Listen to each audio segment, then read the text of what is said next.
Hello friends, আজ আমি আপনাদেরকে মিষ্টির দোকানের মতো বোঁদের রেসিপি বানিয়ে দেখাবো। বোঁদে বানানোর জন্য আমি এখানে একটি জায়গায় 2 কাপ মতো চেলে রাখা বেসন নিয়ে নিয়েছি। এবার আমি 1 চা চামচের মতো খাবার সোডা দিয়ে দেব। এবার আমি খাবার সোডাটির সাথে বেসনটি খুব ভালো করে মিক্সড করে নেব। বেসনটি কিন্তু অবশ্যই চেলে নিতে হবে। আমি এখানে আগে থেকেই বেসনটি চেলে নিয়েছিলাম। বেসনটি না চাললে যখন ব্যাটারটি বানাবো তখন কিন্তু ব্যাটারটি আমার ঠিকঠাক হবে না। এবার আমি ব্যাটারটি বানিয়ে নেব। তাই একবারে আমি জলটি দেব না, অল্প অল্প করে জলটি দিয়ে আমি ব্যাটারটি ভালো করে রেডি করে নেব। দেখুন, আমি অল্প অল্প করে জল দিয়ে ব্যাটারটি কত সুন্দর বানিয়ে নিচ্ছি। আপনারাও কিন্তু ঠিক এভাবেই বানিয়ে নেবেন। দেখুন বন্ধুরা, ঠিক এই রকমই আপনাদেরকে ব্যাটারটা বানিয়ে নিতে হবে। ব্যাটারটি কিন্তু খুব মোটা হলেও হবে না, খুব পাতলা হলেও হবে না, ঠিক এই রকমই বানিয়ে নিতে হবে।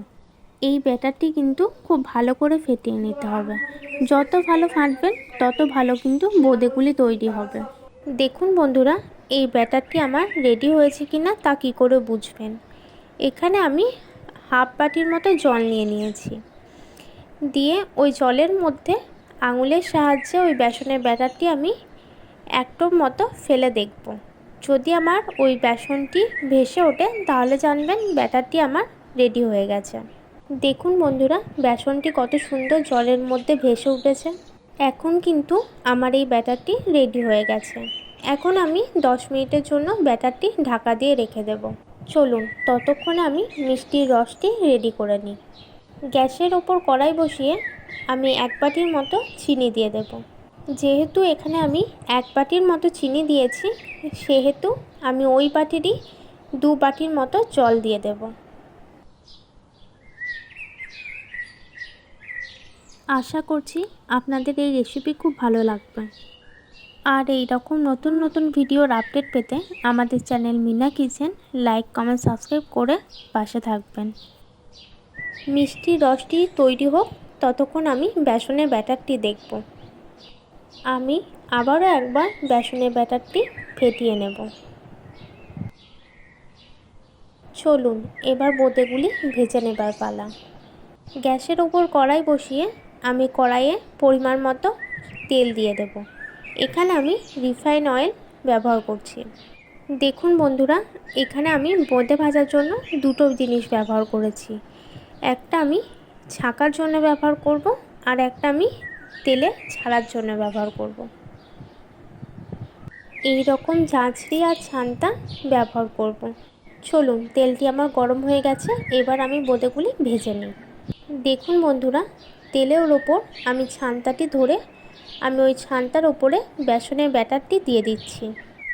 দেখুন বন্ধুরা, কত সুন্দর ছানটার ফুটো থেকে গলে গলে বেসনগুলি তেলের ওপরে পড়ছে আর গোল গোল হয়ে ভেসে উঠছে।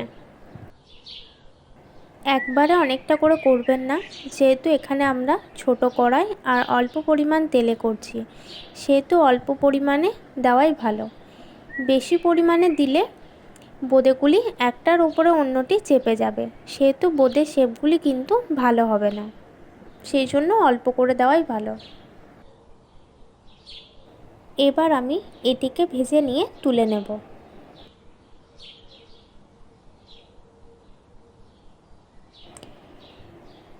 ঠিক একইভাবেই আমি সবকটি বোঁদে করে নেব।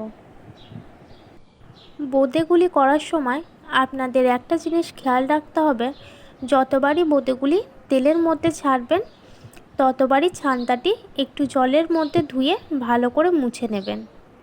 ছান্তাটা যদি আমরা না ধুই বা না মুছে নিই তাহলে কিন্তু বোঁদের শেপগুলো অন্যরকম হয়ে যেতে পারে। সেই জন্য যতবারই বোঁদে ভাজবেন ততবারই ছান্তাটা একটু পরিষ্কার জলে ধুয়ে বা মুছে নেবেন। বোঁদেগুলি একটু কড়া করে ভেজে নেবেন, অল্প হিটে একটু কড়া করে ভেজে তুলে নেবেন। ঠিক একইভাবেই আমি সবকটি বোঁদে করে নেব। দেখুন বন্ধুরা, আমার সব বোঁদেগুলি ভাজা হয়ে গেছে। বোঁদেগুলি কত সুন্দর ক্রিপসি আর গোল গোল হয়েছে দেখুন।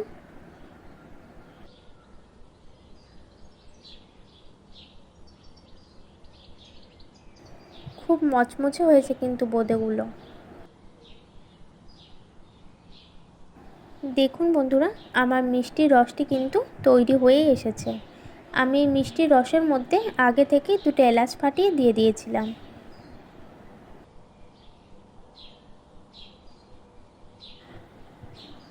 দেখুন বন্ধুরা, আমার মিষ্টির রসটি তৈরি হয়ে গেছে। এবার আমি গ্যাসের ফ্লেমটা অফ করে দেব। মিষ্টির রসটি কিন্তু আমি খুব একটা মোটা করব না, একটু পাতলা করেই নামিয়ে নেব। এবার আমি রসটি গরম থাকা অবস্থায় বোঁদেগুলি সব রসের মধ্যে দিয়ে দেব।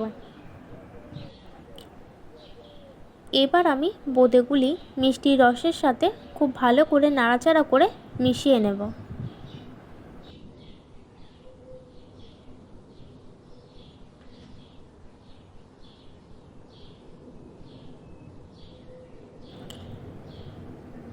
এবার আমি ঢাকা দিয়ে মিনিট 10 মতো রেখে দেব।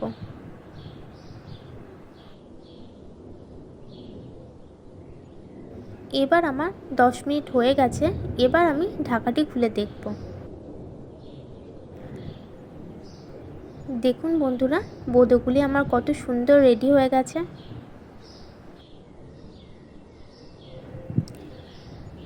দেখুন বন্ধুরা, বোঁদেগুলির ভেতরে কত সুন্দর রস ঢুকেছে।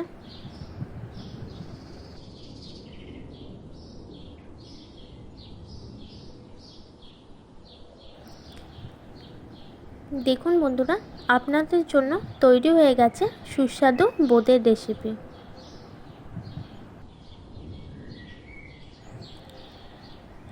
তাহলে বন্ধুরা, আমার এই বোঁদের রেসিপি আপনাদের কেমন লেগেছে তা কিন্তু প্রতিবারের মতো এইবারেও কমেন্টে জানাবেন।